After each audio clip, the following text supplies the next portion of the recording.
ନୂଆବର୍ଷକୁ ନେଇ ସବୁବେଳେ ମାନେ ଗୋଟେ ଅଜବ ଅନୁଭବ ହୁଏ। ଗୋଟେ ପଟେ ପାଟି, ବାଣ, କୋଳାହଳ। ଆଉ ସୋସିଆଲ ମିଡିଆରେ ତ ଶୁଭେଚ୍ଛାର ବନ୍ୟା।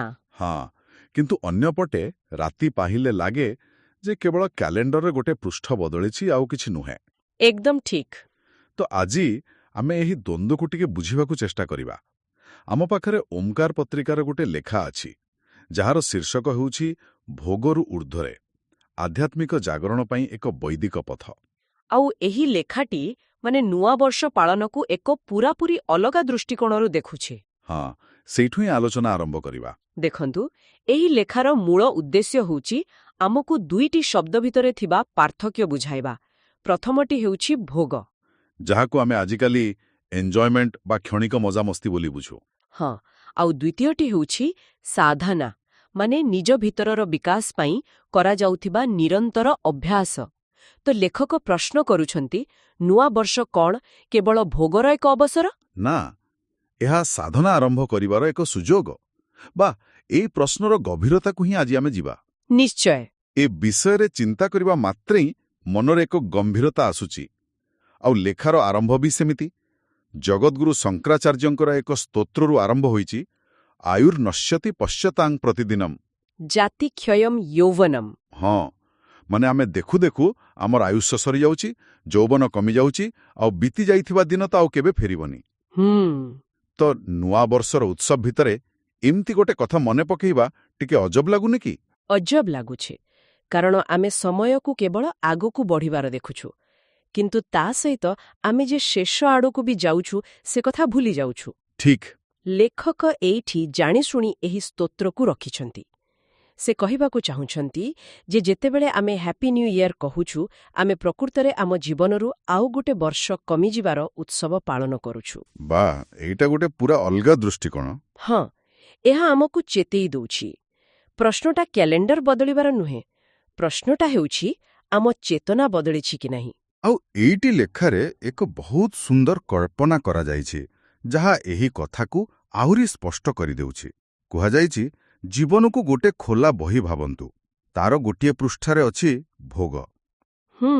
ସେଠି କ'ଣ ଅଛି? ଖାଲି ଉନ୍ମାଦନା, କୋଳାହଳ, ସୋସିଆଲ ମିଡିଆର ଚାକଚକ୍ୟ ଆଉ କ୍ଷଣିକ ସୁଖ। ଆଉ ଆଜିର ଦୁନିଆ ଆମକୁ ବାରମ୍ବାର ସେହି ଗୋଟିଏ ପୃଷ୍ଠା ହିଁ ପଢ଼ିବାକୁ ବାଧ୍ୟ କରୁଛି। ଏକଦମ। କିନ୍ତୁ ଲେଖକ ଆମକୁ ସେହି ବହିର ଅନ୍ୟ ପୃଷ୍ଠାଟିକୁ ଓଲଟାଇ ଦେଖିବାକୁ କହୁଛନ୍ତି। ସେ ପୃଷ୍ଠାର ନାଁ ହେଉଛି ଅନ୍ତର୍ଯାତ୍ରା, ଇନର ଜର୍ଣ୍ଣି। ହଁ, ସେଠି ବାହାରର ଶବ୍ଦ ନାହିଁ, ବରଂ ନିଜ ଭିତରର ନୀରବତା ଅଛି। ଜ୍ଞାନର ବଟବୃକ୍ଷ ତଳେ ବସି ନିଜକୁ ଚିହ୍ନିବାର ପ୍ରଶାନ୍ତି ଅଛି। ଏଇଠି ଲେଖକ ଦୁଇଟି ଶବ୍ଦ ବ୍ୟବହାର କରିଛନ୍ତି। ଗୋଟିଏ ହେଲା ଉପଭୋଗ ଆଉ ଅନ୍ୟଟି ହେଲା ଉପଲବ୍ଧି। ହଁ, ଆଉ ଏ ଦୁଇଟା ଭିତରେ ଆକାଶ ପାତାଳର ଫରକ। ଉପଭୋଗ ମାନେ କୌଣସି ଜିନିଷକୁ ବ୍ୟବହାର କରି ଶେଷ କରିଦେବା, କିନ୍ତୁ ଉପଲବ୍ଧି ମାନେ କୌଣସି ତତ୍ତ୍ୱକୁ ଗଭୀର ଭାବେ ଅନୁଭବ କରିବା। ଠିକ୍ ଅଛି। ହଁ, ତ ଆଧୁନିକ ଉତ୍ସବ ଆମକୁ ଉପଭୋଗ ଶିଖାଉଛି, କିନ୍ତୁ ଆମ ପରମ୍ପରା ଉପଲବ୍ଧି ଉପରେ ଜୋର ଦେଉଥିଲା। ଏଇ ଉପଲବ୍ଧି ଶବ୍ଦଟା ବହୁତ ଶକ୍ତିଶାଳୀ। ମୋ ମନରେ ଗୋଟେ ପ୍ରଶ୍ନ ଆସୁଛି, ଯଦି ଆମ ପରମ୍ପରାରେ ଏଇ ହ୍ୟାପି ନ୍ୟୁ ଇୟର ଭଳି ବ୍ୟକ୍ତିଗତ ଶୁଭେଚ୍ଛା ନଥିଲା, ତାହେଲେ ସେମାନେ ନୂଆ ସମୟକୁ କେମିତି ସ୍ୱାଗତ କରୁଥିଲେ? ସେମାନଙ୍କର ଦୃଷ୍ଟିକୋଣ କ'ଣ ଥିଲା? ବହୁତ ଭଲ ପ୍ରଶ୍ନ। ଦେଖନ୍ତୁ, ଆମ ଋଷିମାନଙ୍କର ଦୃଷ୍ଟିକୋଣ ବ୍ୟକ୍ତିକୈନ୍ଦ୍ରିକ ନଥିଲା, ତାହା ଥିଲା ବିଶ୍ୱକେନ୍ଦ୍ରିକ। ମାନେ ସମସ୍ତଙ୍କୁ ନେଇ ଚାଲିବା? ହଁ, ସେମାନେ ବୁଝିଥିଲେ ଯେ ଜଣେ ବ୍ୟକ୍ତି ସେତେବେଳେ ହିଁ ପ୍ରକୃତରେ ସୁଖୀ ହୋଇପାରିବ ଯେତେବେଳେ ତା ଚାରିପାଖର ପରିବେଶ ଓ ସମାଜ ସୁଖୀ ଥିବ। ଠିକ୍। ଏଥିପାଇଁ ଋଗ୍ବେଦରେ ଗୋଟେ ଅଦ୍ଭୁତ ମନ୍ତ୍ର ଅଛି, ଓମ୍ ମଧୁବାତା ରିତାୟତେ ମଧୁକ୍ଷରନ୍ତି ସିନ୍ଧବଃ। ଇହାର ଅର୍ଥ କ'ଣ କେବଳ ମିଠା ପବନ ବହୁ ବା ନଦୀର ମହୁଝରୁ? ନା ନା, ତାଠାରୁ ବହୁତ ଗଭୀର। ଏହାର ଭାବାର୍ଥ ହେଉଛି, ଆମ ପାଇଁ ବାୟୁ ଅନୁକୂଳ ହେଉ, ନଦୀମାନେ ଜୀବନଦାୟୀ ଜଳ ଦିଅନ୍ତୁ, ଔଷଧି ଆମ ପାଇଁ ଆରୋଗ୍ୟକାରୀ ହେଉ। ଏଠି ଦେଖନ୍ତୁ, ନିଜ ପାଇଁ କିଛି ମାଗିବା ପୂର୍ବରୁ ସମଗ୍ର ପ୍ରକୃତିର ମଙ୍ଗଳ କାମନା କରାଯାଉଛି। ଏହାକୁ ଆଜିକାଲି ଇକୋଲୋଜିକାଲ କନସିୟସନେସ୍ କହିପାରିବା। ନିଶ୍ଚିତ। ଏହି ଚିନ୍ତାଧାରା ତ ବହୁତ ଉଦାର, କିନ୍ତୁ ଆଜିର ଆତ୍ମକେନ୍ଦ୍ରିକ ଦୁନିଆରେ ଜଣେ ସାଧାରଣ ମଣିଷ ନିଜ ସମସ୍ୟାରେ ବୁଡ଼ି ରହିଥିବା ବେଳେ ଏସବୁ କେମିତି ଭାବିବ? କଷ୍ଟକର, କିନ୍ତୁ ଅସମ୍ଭବ ନୁହେଁ। ଆମ ଶାସ୍ତ୍ରଗୁଡ଼ିକ ଆମ ଚେତନାକୁ ଧୀରେ ଧୀରେ ବିସ୍ତାର କରିବାର ବାଟ ଦେଖାନ୍ତି। ପ୍ରକୃତି ପରେ ମଣିଷ ସମାଜ ପାଇଁ ମଧ୍ୟ ସେମିତି ପ୍ରାର୍ଥନା ଅଛି। ସେଇ ଓମ୍ ସର୍ବେ ଭବନ୍ତୁ ସୁଖିନଃ। ହଁ, ସର୍ବେ ସନ୍ତୁ ନିରାମୟାଃ। କେବଳ ମୁଁ ନୁହେଁ, କେବଳ ମୋ ପରିବାର ନୁହେଁ, ବରଂ ସମସ୍ତେ ସୁଖୀ ହୁଅନ୍ତୁ, ସମସ୍ତେ ନିରୋଗ ରୁହନ୍ତୁ। ଯେତେବେଳେ ଆମେ ଏଭଳି ପ୍ରାର୍ଥନାକୁ ବାରମ୍ବାର ମନରେ ଦୋହରାଉ, ଆମର ମୋପଣର ସଂକୀର୍ଣ୍ଣ ଗଣ୍ଡି ଧୀରେ ଧୀରେ ଭାଙ୍ଗିବାକୁ ଲାଗେ। ଏହା ଏକ ପ୍ରକାରର ମାନସିକ ବ୍ୟାୟାମ। ଏକ୍ଜାମ୍। ଆଉ ଯେତେବେଳେ ଆମେ ସମସ୍ତଙ୍କ ସୁଖରେ ନିଜ ସୁଖ ଦେଖିବାକୁ ଆରମ୍ଭ କରୁ, ଆମର ନିଜର ଚିନ୍ତା ଆଉ ଦୁଃଖ ଛୋଟ ମନେ ହୁଏ। ଠିକ୍। ତେବେ ଆମେ ପ୍ରକୃତିର ମଙ୍ଗଳ କାମନା କଲେ, ସମସ୍ତଙ୍କ ସୁଖ କାମନା କଲେ, କିନ୍ତୁ ଏସବୁ କରିବାର ଉଦ୍ଦେଶ୍ୟ କ'ଣ? ଧରାଯାଉ ସମସ୍ତେ ସୁସ୍ଥ ଆଉ ସୁଖୀ ହୋଇଗଲେ, ତାପରେ କ'ଣ?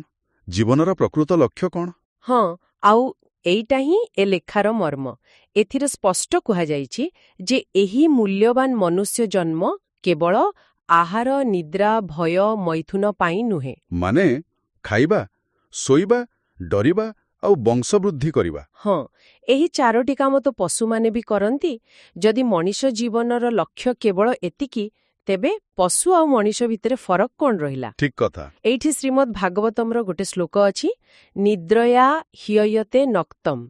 ମାନେ ଜଣେ ସାଧାରଣ ଲୋକର ରାତି ନିଦ୍ରା ଆଉ ଇନ୍ଦ୍ରିୟ ସୁଖରେ କଟିଯାଏ। ଆଉ ଦିନ ପରିବାର ପାଇଁ ଟଙ୍କା ରୋଜଗାର କରିବା ଚିନ୍ତାରେ ଚାଲିଯାଏ। ହଁ, ଏମିତି ଭାବେ ସେ ନିଜର ମୂଲ୍ୟବାନ ଜୀବନକୁ ବୃଥାରେ ନଷ୍ଟ କରିଦିଏ। ତେବେ ଏହାର ଅର୍ଥ ହେଉଛି ଜୀବନ କେବଳ ବଞ୍ଚିବା ପାଇଁ ନୁହେଁ। ଲେଖାର ଭାଷାରେ କହିଲେ ଜୀବନ ଗୋଟେ ଭୋଗର ଶଯ୍ୟା ନୁହେଁ, ଏହା ଏକ ସାଧନାର କ୍ଷେତ୍ର। ଏକଦମ୍। ଏଠି ସ୍ୱାମୀ ବିବେକାନନ୍ଦଙ୍କର ସେହି ପ୍ରସିଦ୍ଧ ଆହ୍ୱାନର କଥା ବି କୁହାଯାଇଛି, ଉତ୍ତିଷ୍ଠତେ ଜାଗ୍ରତ ପ୍ରାପ୍ୟ ବରାନ୍ ନିବୋଧତ।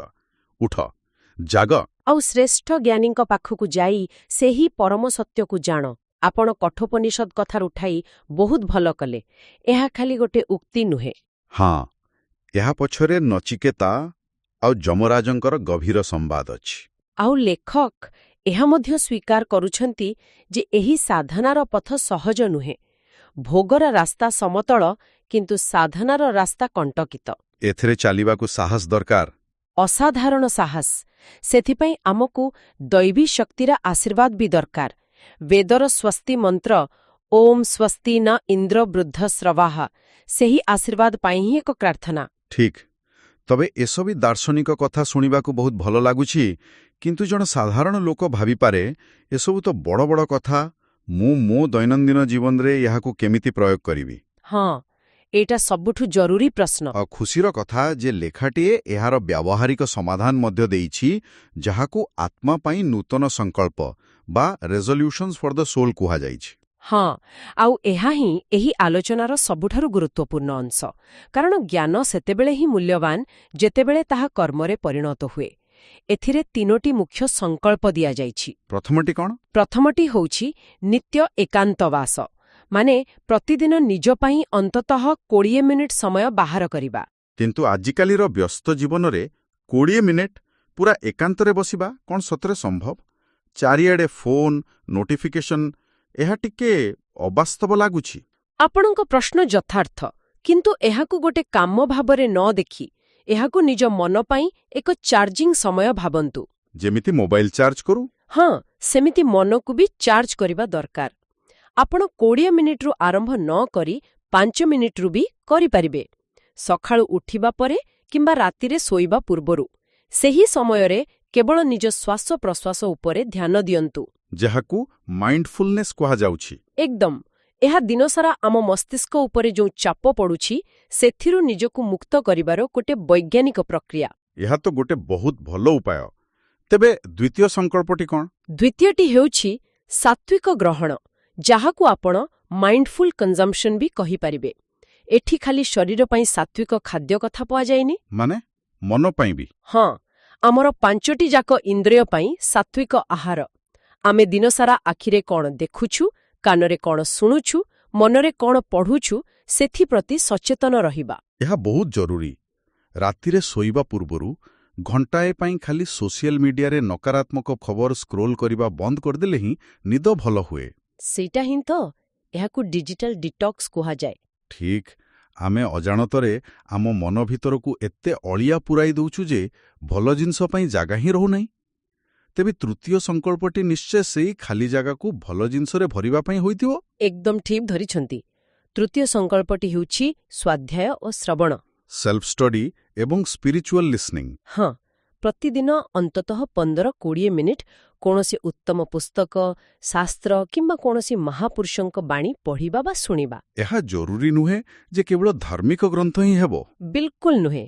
ଆପଣ କୌଣସି ମହାନ ବ୍ୟକ୍ତିଙ୍କ ଜୀବନୀ ପଢ଼ିପାରିବେ, କୌଣସି ଦାର୍ଶନିକ ବିଷୟ ଉପରେ ଗୋଟେ ଭଲ ଆଲୋଚନା ଶୁଣିପାରିବେ, ଯାହା ଆପଣଙ୍କ ଚିନ୍ତାଧାରାକୁ ଉନ୍ନତ କରିବ। ଏହା ଆମ ବୁଦ୍ଧି ପାଇଁ ପୁଷ୍ଟିକର ଖାଦ୍ୟ ଭଳି। ହଁ, ଲେଖକ କହୁଛନ୍ତି ଏହି 3ଟି ସଂକଳ୍ପ ଆମର ଆଗାମୀ ବର୍ଷକୁ କେବଳ ସଫଳ ନୁହେଁ ବରଂ ସାର୍ଥକ କରିବ। ଆଉ ଏହି ଯାତ୍ରାରେ ଲୋକଙ୍କୁ ସାହାଯ୍ୟ କରିବା ପାଇଁ ଓମକାର ପତ୍ରିକା ତରଫରୁ ବି କିଛି ପଦକ୍ଷେପ ନିଆଯାଇଛି, ଯେମିତିକି ଅଡିଓ ସଂସ୍କରଣ, ୱେବସାଇଟ୍ ଆର୍କାଇଭ୍। ନିଶ୍ଚିତ ଭାବରେ ଏହା ଦର୍ଶାଉଛି ଯେ ସେମାନେ କେବଳ ଜ୍ଞାନ ଦେଇ ନିଜ କାମ ସାରିଦେବାକୁ ଚାହୁଁନାହାନ୍ତି, ବରଂ ସେହି ଜ୍ଞାନକୁ ଜୀବନରେ ପ୍ରୟୋଗ କରିବା ପାଇଁ ଆବଶ୍ୟକୀୟ ସାଧନ ଯୋଗାଇ ଦେଉଛନ୍ତି। ତେବେ ଆଜିର ଏହି ସମଗ୍ର ଆଲୋଚନାରୁ ଗୋଟେ କଥା ସ୍ପଷ୍ଟ ହେଉଛି, ଏହି ଲେଖାଟି ନୂଆ ବର୍ଷକୁ କେବଳ ଗୋଟେ ତାରିଖ ପରିବର୍ତ୍ତନ ଭାବରେ ନ ଦେଖି ଏହାକୁ ଏକ ଆତ୍ମଜାଗରଣର ସୁଯୋଗ ଭାବରେ ଦେଖିବାକୁ ପ୍ରେରଣା ଦେଉଛି। ମାନେ ଭୋଗର ରାସ୍ତାରୁ ସାଧନାର ରାସ୍ତା ଆଡ଼କୁ ଏକ ମୋଡ଼ ନେବା ପାଇଁ ଆହ୍ୱାନ। ହଁ, ଆଉ ଏହା ଉତ୍ସବକୁ ମନା କରୁନାହିଁ, ବରଂ ଉତ୍ସବର ପରିଭାଷାକୁ ବଦଳାଇ ଦେଉଛି। ଠିକ୍ କହିଲେ। ଖାଇବା ପିଇବା, ନାଚ ଗୀତ ହୁଏତ ବାହ୍ୟ ଉତ୍ସବ ହୋଇପାରେ, କିନ୍ତୁ ପ୍ରକୃତ ଉତ୍ସବ ହେଉଛି ନିଜ ଭିତରେ ଏକ ନୂଆ ଅଧ୍ୟାୟ ଆରମ୍ଭ କରିବା। ନିଜ ଚେତନାରେ ଏକ ନୂଆ ସୂର୍ଯ୍ୟୋଦୟକୁ ଅନୁଭବ କରିବା। ବାଃ, କେତେ ସୁନ୍ଦର ଭାବରେ କହିଲେ। ଲେଖାର ଶେଷରେ ସମସ୍ତଙ୍କୁ ଏକାଠି ହୋଇ ଏହି ଜ୍ଞାନ ଯଜ୍ଞରେ ସାମିଲ ହେବାକୁ ଦିଆଯାଇଥିବା ଆହ୍ୱାନଟି ମଧ୍ୟ ଅତ୍ୟନ୍ତ ପ୍ରାସଙ୍ଗିକ। କାରଣ ଏହି ଯାତ୍ରା ଏକାକୀ କରିବା କଷ୍ଟକର। ହଁ, କିନ୍ତୁ ଯେତେବେଳେ ସମାନ ବିଚାରଧାରାର ଲୋକମାନେ ଏକାଠି ହୁଅନ୍ତି, ଏହା ସହଜ ହୋଇଯାଏ। ଏହି ଆଲୋଚନା ଶେଷରେ ମୋ ମନରେ ଗୋଟିଏ ଶେଷ ଚିନ୍ତା ଆସୁଛି। ଆମେ ଆରମ୍ଭ କରିଥିଲେ ଶଙ୍କରାଚାର୍ଯ୍ୟଙ୍କ ସେହି ସ୍ତୋତ୍ରରୁ, ଯାହା ଆମକୁ ମନେ ପକାଇ ଦେଉଥିଲା ଯେ ଆମ ଜୀବନରୁ ପ୍ରତିଟି ମୁହୂର୍ତ୍ତ କମିବାରେ ଲାଗିଛି।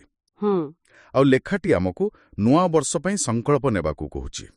କିନ୍ତୁ ପ୍ରକୃତ ଆହ୍ୱାନ କ'ଣ? କେବଳ ବର୍ଷକୁ ଥରେ ଜାନୁଆରୀ 1ରେ ସଂକଳ୍ପ ନେବା, ନା ଆମେ ପ୍ରତିଟି ଦିନକୁ, ପ୍ରତିଟି ସକାଳକୁ ଏହି ଅନ୍ତର୍ଯାତ୍ରା ପାଇଁ ଏକ ନୂତନ ଆରମ୍ଭ ଭାବେ ଦେଖିବା ଉଚିତ? ଓମ୍ ଶାନ୍ତିଃ ଶାନ୍ତିଃ ଶାନ୍ତିଃ।